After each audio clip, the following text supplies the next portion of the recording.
استاذ زكي، اكيد طبعا موضوع الثوره واللي حصل وكده اكيد كشاعر انفعلت بيه يعني.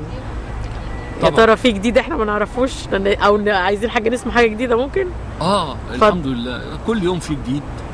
انا عامل حاجه اسمها فلاحه صعيديه، وعامل حاجه اسمها الاجنده. سمعك الاجنده. اتفضل.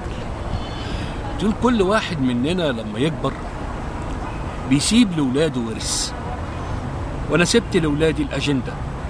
كنت بكتب كل حاجه بكل حرص، فيها من ده وفيها من ده، فيها كل شيء عني، اللي صاحبته واللي خني، فيها برضو ديوني كام، واللي وقفوا معايا حق واللي وقفوا بالكلام. كل ما املك يا عالم في الحياه الاجنده. الاجنده والسلام على الشباب اللي حرك دفته واللي نزلوا في الميدان. ما اتولدش هناك جبان، اتولد شباب وعارف فين طريقه وسكته من بداية ثورته، وهو عارف ايه مطالبه، برضه عارف ايه اللي قهره وايه اللي سلبه، حتى عارف مين معاه، مين مساعده على الحياة ومين اللي نشف ضحكته. الشباب اللي قاد ثورة يناير اوعوا تفتكروا انه حاير ولا هيسيب كلب جاير يجي ياخد قصته. دي خطوته ودي قوته، بس من حق اني اعرف مين معايا ومين عليا، مين اللي زاد النار شوية، مين اللي حط فوقيها غله صورة واضحة قصاد عينيا. وكل واحد فيكم ادعي، كلكم واديني بدعي. اللي جايب اجنده سامي ابن امريكا الحرامي، جاي بتسرق مين يا لولو؟ جاي بتسرق شعب عانى ولا فاكر احنا غانا؟ احنا إنا واحنا كان، ما تلاقيش بينا الخيانه، طبعنا بقى طبع حامي. والاجنده التانيه مين؟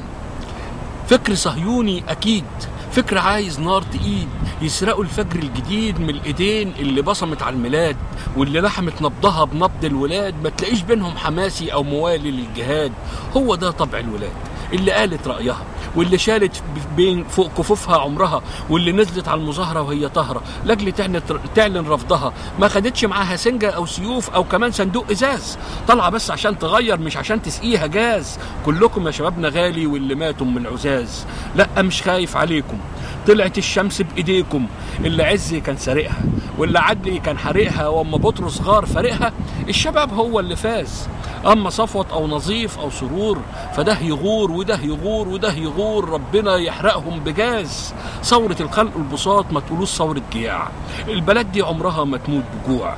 وشوفوا الخلق الغلابة في القرى او في النجوع، تلقوا خلق حمدة وشكرة ربها، واللي عنده لقمة ناشفة تبقى دي عزها. بس ثورة البلد دي، بس ثورة الشباب دي طمنت قلبها على اللي جاي، وان بكرة البعيد لسه حي، لسه بيتنفس غنى، لسه فيه انت وانا، لسه فيه همس السواقي على الغيطان، لسه فيه لمة ولاد الجيران، لسه فيه ضحكة زمان. كل ده جوه الاجنده، والاجنده فيها ياما من الخفافيش اللي قامه. بس هقفل الاجنده والاهم اللي جاي. عايزين نطلع بقى للنور، عايزين خطوه كمان قدام. دي الاحلام.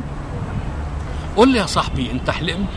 ايوه حلمت وتحملت نتيجه حلمي. طب وتحقق رغم صعوبته؟ ايوه اتحقق. يبقى امنت ان الحلم ده بيتصدق لو هندقق في الاحلام المشروعه. يبقى بلادنا هتعلى اكيد، والدستور عايزينه جديد. عايزين دوله قويه تحاسب، مش عايزين رئيس متهرمن نص عويسي ونص مقرمن. عايزين فعلا حد مناسب. وصوتك لازم يوصل صح. صوتك مش للبيع والحجز، صوتك لاجل ما نعرف احنا فين العجز. نضف بلدك من الفاسدين، واوعى تقدم رشوه لحد. ما تقربش كمان من دين، ما تجرحش عقيدة حد.